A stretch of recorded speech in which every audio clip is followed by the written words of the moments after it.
When we say that Muslims are supposed to seek guidance from the Quran, too often we just kind of leave it at that, and we leave, what does that actually mean?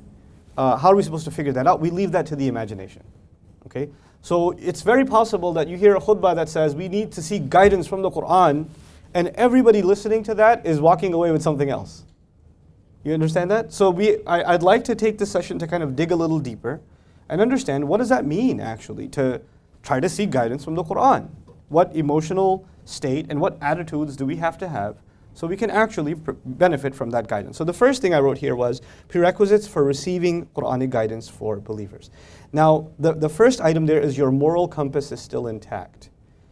If you really want to benefit from the guidance of the Quran, your moral compass needs to be intact. What does that mean? In simple language, here's what that means. Every human being, Allah has gifted them with a moral calculator inside them. Every person is a moral human being, every human being. Allah put the ruh inside every human being, yes or no? That ruh was in the company of Allah. It was given the knowledge of the basics of the right and the wrong, and even knowledge of Allah Himself. We learned that in Surah Al-A'raf. Because every human being, doesn't matter if they're born in a Buddhist family, or they're born in an atheist agnost family, or they're born in a Christian family or a Muslim family, it doesn't matter. All human beings are gifted with a certain basic sense of decency. The Arabic term for that, the Islamic term for that is the fitrah. The Rasul of Allah sallallahu alayhi wa sallam would say, كُلُّ مَوْلُودٍ يُولَدُ عَلَى الْفِطْرَةِ. Every human being was given or was born with the fitrah. It's a very famous hadith of the Prophet sallallahu alayhi wa sallam. Okay, now, having said that, what does that practically mean? Practically what that means is, even when a man is or a woman is 30, 40 years old, and they're not Muslim, even if they're not Muslim, they still have a sense of, man, that guy is getting beat up on the street, that's not right. Or these people stole money and didn't give it back, that's not correct. Or they shouldn't be insulting their coworkers that way, that isn't right. They have a sense of justice inside them. It didn't come from necessarily even their, actually you go across cultures, it's not even from the upbringing. If you go across cultures, different cultures, you'll find everybody has a sense of justice. Everybody has a problem with injustice. Everybody has respect for the truth. Everybody has a disgust for lying. Even if they may be engaged in lying once in a while themselves, if you were to ask them, do you think lying is wrong? Overwhelmingly, what are people going to say? Yeah. You know what that means? That their moral compass is still intact. There's some part of that fitrah is still alive in there. Okay. Now, I wrote on top for believers. You see that? Prerequisites for receiving Quranic guidance for believers. I put a qualification there. So it kind of raises an interesting question. How could you be a believer, a Muslim, and your moral compass is not intact? Why would I put that there? Because it's possible. It's possible that somebody's Muslim and they've lost their moral compass. They don't have a conscience anymore. It's very possible. It's actually possible that they have a lot of knowledge of the religion and they have no decency left. That's possible too. Allah talks about that problem in the Quran. On the outside a believer, on the inside something filthy, something disgusting. That does happen. Okay? So now how do you and I know that our fitrah is still intact? There are certain qualities that Allah highlights that a human being should have in the Quran that they all go back to the fitrah. So I won't give you all of them, but I'll give you a handful, and you could pick, paint the rest of that picture yourself. Gratitude is a quality that a person should have if they have their fitrah intact. Now let's test that a little bit. If somebody does something nice for you, you're at the airport, you dropped your bag, somebody picked it up and handed it to you. What's at the very least, if you're half decent a human being, what are you going to do? Thank you. Do you have to be Muslim for that? No. So a sense of gratitude comes with being decent. You understand that? So gratitude is a fundamental quality of the fitrah, one of them. Okay. Thinking is a quality of the fitrah. To be able to think and process, that's a human gift that Allah has given us. Patience, kindness. These are qualities that good people have. And these are qualities that Allah highlights in the Quran, or no? He does. As a matter of fact, in many cases, He highlights that Allah loves people that are grateful. Allah loves people that are patient. He wants you to become people that think. So the things Allah wants you to become, or the things that Allah loves, are actually pretty much all qualities that we were already given as part of our fitrah. They were supposed to be inside of us already. You with me so far? Okay. So if a person has a really big patience problem, or they're not grateful for anything, they have a hard time being grateful. It's very hard for them to say thanks. It's very hard for them to be humble. Humility is another actually fundamental quality of the fitrah. And humility has many levels, but the first of them is to be able to admit your mistakes, to be able to admit you're wrong, or you're not the best, or to be able to admit someone's doing a better job than you are, right? Some people have a really hard time with that, to be able to admit their mistake. So if your fitrah is not intact, then you're going to have a hard time with the Quran. Now let me tell you what that means. That means that you might actually learn a lot about the Quran. You might learn Arabic grammar. It's just been a day for you guys, but you might learn loads of Arabic grammar. You might actually study 10 or 20 tafsir at one time, but you still won't get guidance out of it because fitrah isn't there. So you understand that first prerequisite? Okay? So that's something very internal. Like we have to kind of really gauge ourselves where we are to be able to benefit from this first prerequisite. The second is that you're approaching it as a seeker, not a critic. This is a really important one. Now, most books that we read, what do we do with them? We critique them. Any movie you watch, you'll critique. Any game you play, you'll critique. Isn't that true? As a matter of fact, people even critique athletes when they play sports. He missed that shot. He's not that good, etc., etc., right? So we are prone to critique things that we experience. We criticize cars that we drive. We criticize neighborhoods, cities, countries. We're prone to criticism. Now when it comes to the Quran, if you're going to get guidance out of it, then you can't come to it with an attitude that I'm going to read something and it's not going to make sense to me personally, and therefore I'm in a position to criticize it. If you even have that attitude inside, if you don't say anything, if you don't complain about it, but it's in your heart, in your imagination, this doesn't make any sense to me. That attitude.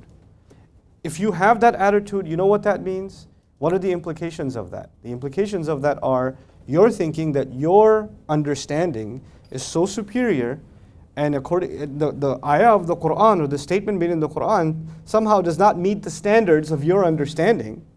So somehow your understanding is up here and the Quran statement is down here. You're not ready for guidance. You're not ready for guidance. And I won't give you a dars al-Quran today, but I'll give you just an example from the Quran of how Allah sets the tone right for us as students. The first ayah, after we asked Allah for guidance in the Fatiha, Ihdinas Siratal Mustaqim, Allah in the sequence of the Quran put Baqarah. We'll talk about chronological sequence versus the Quran sequence later. But so there's Baqarah. What's the first ayah of Surah Al-Baqarah? Huh? That's not the first ayah of Al-Baqarah. Alif, Lam, Mim. Okay, what does that mean? You don't know? So Allah gave you a book. He gave you a book so you can get guidance, so you can better your life. And you're like, okay, I'm ready to learn. All right, what's my first lesson? He says, Alif, Lam, Mim. What? What's the point of these letters? Why do they even, doesn't even make sense. What kind of lesson is that? Can you imagine going into a class, the first lesson you hear makes absolutely no sense to you? None. That's what you call attitude adjustment. Before you learn anything else about this book, you learn that you will not know everything. There are things that you will not be able to process. And by the way, your tendency to criticize the Quran can begin with Alif Lam Mim. You could just get hung up right there and say, what's that, alphabet? It's not even in order, you know? But Allah is putting you in the right framework. Allah knows, Wallahu ya'lamu, wa antum la ta'lamun, and you don't know. Allah knows and you don't know. Then He talks about guidance. He didn't talk about guidance first. He said Alif Lam Mim first, because that's actually a kind of attitude check. One of the benefits of Alif Lam Mim, of the many benefits that we can think of, and there are more that only Allah knows. But one of the fundamental benefits of Alif Lam Mim is it's an attitude check. Look, we're not going to come to the Quran as critics. Now, there is some sub-discussions here that I want to make you aware of. And if you have a question about that, make sure you write that down so we can discuss that at the end, okay? What I want to say is sometimes people present what the Quran says inaccurately. I'll repeat myself. Sometimes people present what the Quran says inaccurately. So what you came to hear isn't actually the Quran, it is somebody's perception of the Quran. And at that, an inaccurate perception of the Quran. Are you okay? Is it okay for you to criticize somebody's perception of the Quran? Is that possible? Yes. Yes. So is it possible for one scholar to maybe criticize the tafsir analysis of another scholar? Is that possible? Sure, sure. You know why that's possible? Because you're not criticizing the word of Allah. What you're criticizing is somebody's attempt to understand the word of Allah. You understand that? Which means whatever I explain to you is not the word of Allah, it is my attempt to explain the word of Allah. Is that clear? And if it is my attempt to explain the word of Allah, then my explanation is subject to what? My explanation is subject to criticism. You can say, I don't know where you got that from, I don't think that makes sense, I don't see how the language supports this view, or the history supports this view, or other ayat or hadith support this view, I don't think that there's a real basis for this here, etc., etc. You can have a criticism for what I say, and that's perfectly fine. That's actually even encouraged. That's supposed to be there. That's the only way our understanding of the word of Allah will grow, that when we ask questions about what we're learning. You understand? So we cannot be critical of the word of Allah, but we will be critical of trying to understand the word of Allah. What is it? So our understanding is as close to the accurate as possible. Will any human being ever fully and completely understand the word of Allah? No, because our mind is limited and the wisdom of Allah in His book is unlimited. The unlimited can never fit inside the limited. So whatever we have will always be limited. It's always going to be limited. And and Allah's word is perfect, and my mind, my ability to understand and grasp is never perfect, which means whatever I explain to you, as good as it may be, it'll never be what? It'll never be perfect, which means it'll always have some problem in it. Somebody will come along later and say, well, this could have been done better, or that could have been done more, or that wasn't exactly as well explained as it could have been, etc., etc. Right? There's always going to be room for improvement. Is that clear to everybody? This is a really important line to draw. You know why? Because for some people, they don't make a line between what is Quran and what is tafsir. So if you don't agree with a tafsir, then you're almost a kafir, because it's like you're disagreeing with Allah. It's not the case. That's not our entire history is a contradiction to that statement. Our entire history is one of open academics, transparency. There are hundreds, if not thousands upon thousands of tafsir written of every ayah of the Quran. Why are there so many authors necessary if there's only one thing that needed to be said? The fact that everybody engaged their mind, exhausted, learned, and then wrote their thoughts based on what they learned and said, hey, based on what I've learned, I can't find myself agreeing with this other author, so I'm going to write something else. Their insights. That's our history. So this is part of the right thought process, okay? Tafsir itself is not sacred. Tafsir is not sacred. Quran is sacred. Quran is sacred. And that line you always need to maintain that line. Okay, by the way, that doesn't mean we don't respect tafsir. It just means that there is room for what? Criticism. There's room for improvement. There's always going to be. Okay, now, the next point. You are willing to let go of your preconceived notions when convinced of its message, regardless of the consequences. This is a pretty hard one. That's a personal one too. This could be somebody has some ideas about what it means to be fair, or what it means to be unfair. What are the rights of men? What are the rights of women? What are the rights of husbands and what are the rights of wives? How are you supposed to be with your parents? How are you supposed to be with your children? You have some idea of what you're supposed to be like. The Quran comes along and paints a picture. That's after you try to understand it as best as possible. It paints a picture that is kind of different from your own notions. If you really came to it for guidance, then you're ready to change your ideas because you faced the Quran. You're ready to change them. Let me give you a practical example of that before we go on, because I don't want to speak only in abstract terms. Where I come from, fantastic country, does amazing things, Pakistan. A lot of families have this notion that the husband has a right to ask the wife for money. Okay, so the husband has a right to ask the wife for her money, or he has the right to tell her to pay for the groceries herself, or to etc., etc.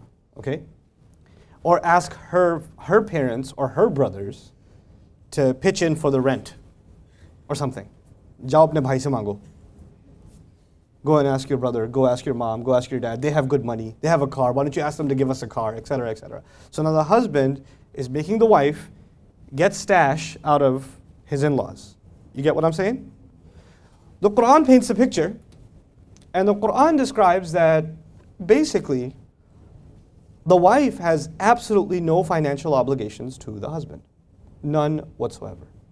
As a matter of fact, the only thing that gives the husband the authority of being the head of the household and the caretaker, actually the real word is caretaker of the household, qawwam, bima anfaqu min amwalihim, because they spend from their money.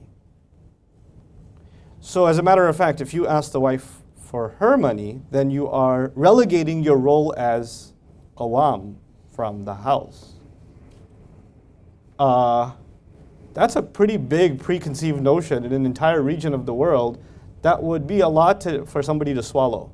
So when they hear that and they come to understand that clearly, then chances are, no,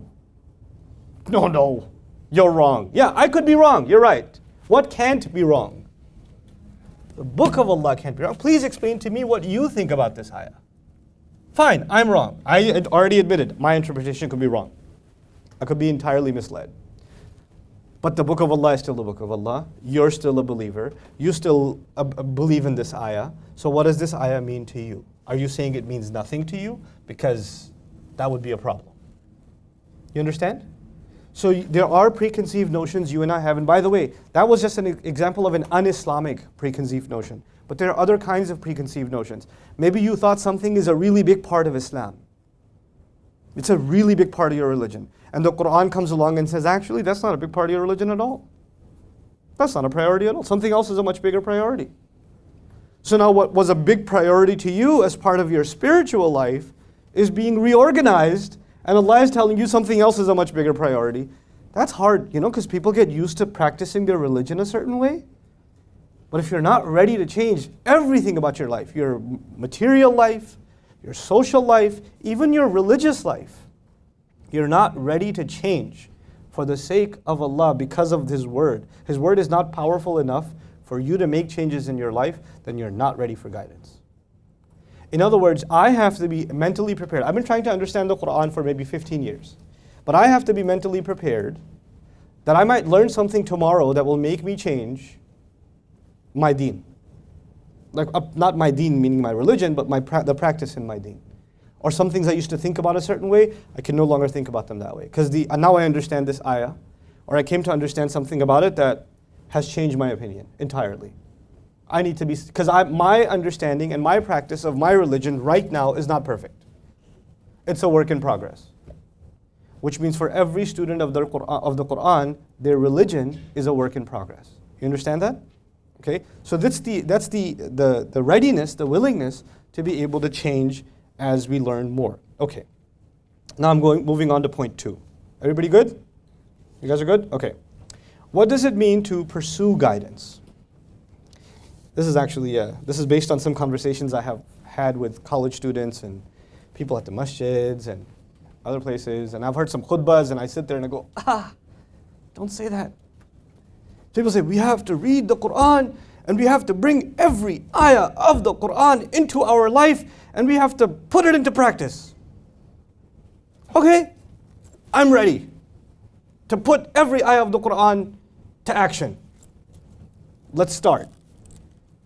Alif Lam Mim. What's the action?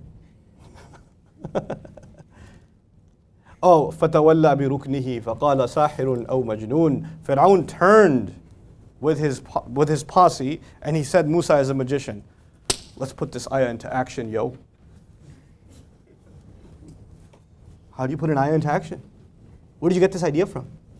Some ayat ask for action. Does every ayah ask for action? No. No. That's an oversimplification, isn't it? So we have to have a deeper look. What does it mean? What does the Quran want from you? What does it mean that I'm seeking guidance? Seeking guidance is not just seeking actions. That's an oversimplification that is very popular. A lot of people make that oversimplification. That is not the case. So let's try to explore what it could mean. First and foremost, modify the way you think and thus perceive the world around you. This is actually a big one. We're going to have a conversation about that when the word ayah comes up in Surah Al-Kahf. Then I'll explain that to you in some detail. But one of the great roads to guidance in the Quran is that the Quran describes reality in ways different than you thought. So reality used to be one thing to you before the Quran, and it became something else entirely after the Quran.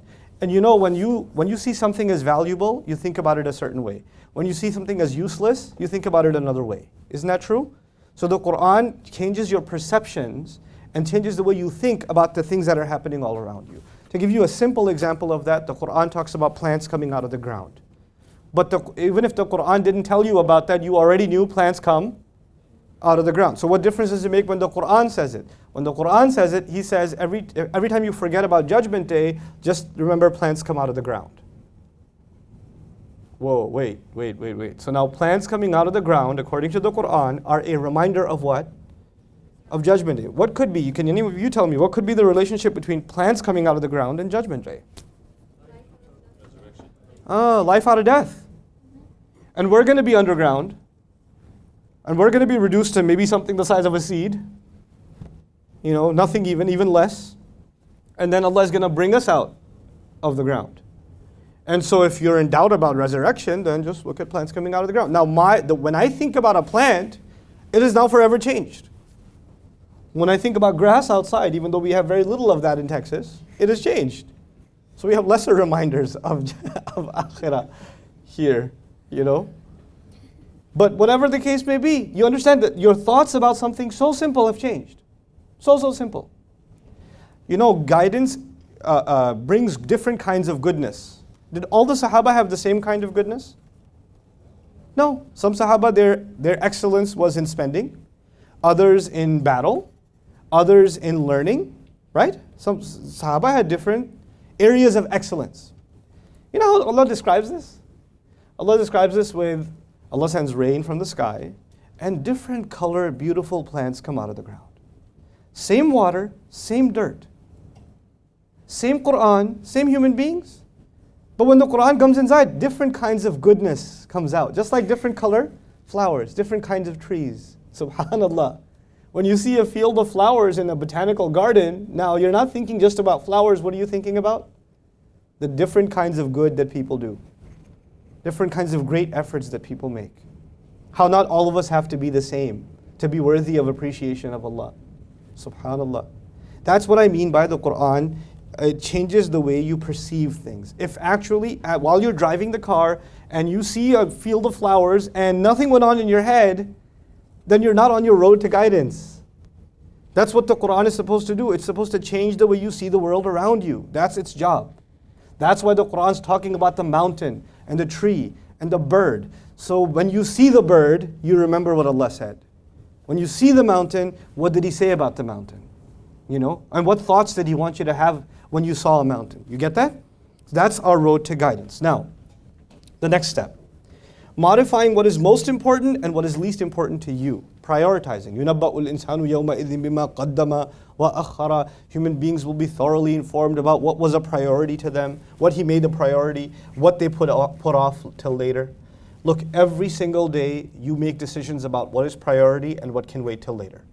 In the morning, when you're getting late for class and you haven't finished your breakfast, sometimes you say, I'll put the rest of this in the fridge. I can't be late to class. So you made a decision about what was more important than something else. You understand that? So all of our life, actually, which school should I go to? Where should I buy a house? You know, when should I get married? These are all decisions about what is more important and what is less important on a daily basis, and even our yearly and 5-year plans and life plans, etc. The Quran, one of its functions is to change in you what is the most important to what is the least important. What should take priority in your day? What should take priority in your night? What can be put off and wait? What was something that you're so obsessed with but actually has no value? And what is something that you had no attention, you were giving no attention to, but it was the most valuable? That's what the Quran is supposed to do. Change your prioritization in life.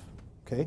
That is our road to guidance. By the way, everything I've said thus far, meaning modifying the way you think, modifying what is most important, these two things actually, they're all inside. Like these are attitudes. There's no action yet. There's no action yet. So what I'm trying to say through A and B here is, if you want and I want guidance from the Quran, what is really asked of us is a change in attitude. These are first steps from the Quran. Okay, the third, seeking strength for your heart to withstand life's tests. This is a big one. Every day we're tested. Sometimes the tests are small, sometimes the tests are big. But let's talk about big tests. What are some big tests in life? Call them out. Death is death in the family, death of a loved one, death of a friend. Other tests? Money related, money problems. Sickness, illness, sure. Failure, disappointment, Bayyinah exam is not it is a test. Yeah. Natural disaster, also Bayyinah exam on Friday. Family and kids can be a test. Relationships can be tests, right? We can have trouble with our parents sometimes. We can have trouble with spouses, trouble with siblings, trouble with friends.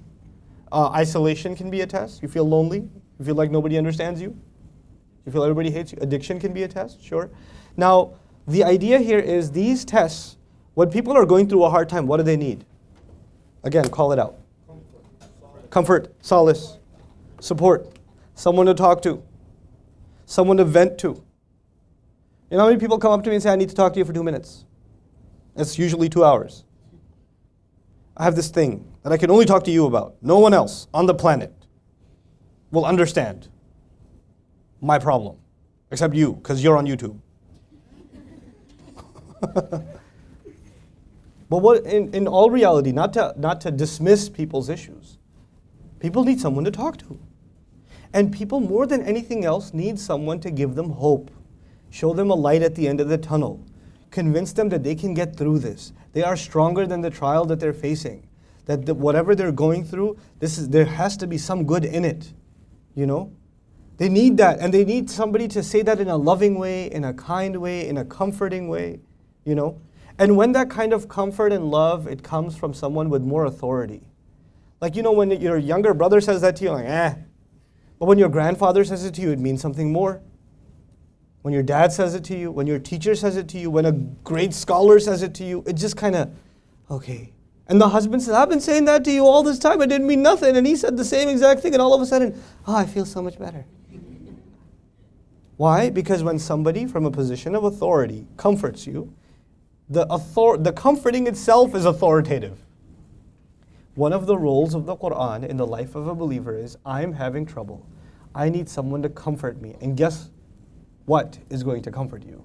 The word of Allah is going to comfort you. You're going to open up the Quran and you're going to read something and it's going to bring you comfort exactly in regards to your trial. One of my best friends in life, back in New York, I won't tell you his name because this recording will go up somewhere and he'll see, hey, you mentioned my name. So I'm not going to tell you his name. But he's from Bayshore, Long Island. Anyway, so he one time, like, this is like maybe 12 years ago, he's like, hey, so Nouman, how do we get guidance from the Quran? I need guidance from the Quran. Where do you begin? What do you look up, like an index? If you have problems with patience, read these ayat. If you have problems with health, read these ayat. What do? I was like, hey, try this. Next time you have a problem, just have a mushaf with you, a copy of Quran with you, and just randomly open any page and start reading. But read with the intention that you're looking for Allah to give you comfort, to give you guidance. This is guidance to the heart. Just read, see what happens. 2 weeks in a row, every night I meet him at Isha, he says, hey, yo bro, it worked again. Yo man, it worked again. It was crazy. People don't know about this, man. This is so crazy. I had this problem, and I was reading, and like third ayah I read, I was like, whoa! That's exactly what I was... That's what it's supposed to be. But Quran will not give you that if you come to it as a critic, remember? Quran would only give you that when you come to it as a seeker. Oh, it'll give you comfort. It'll become your companion. And that salah will be therapy. That salah will be, you could go see a counselor, and then you could go talk to Allah. And Allah will talk to you.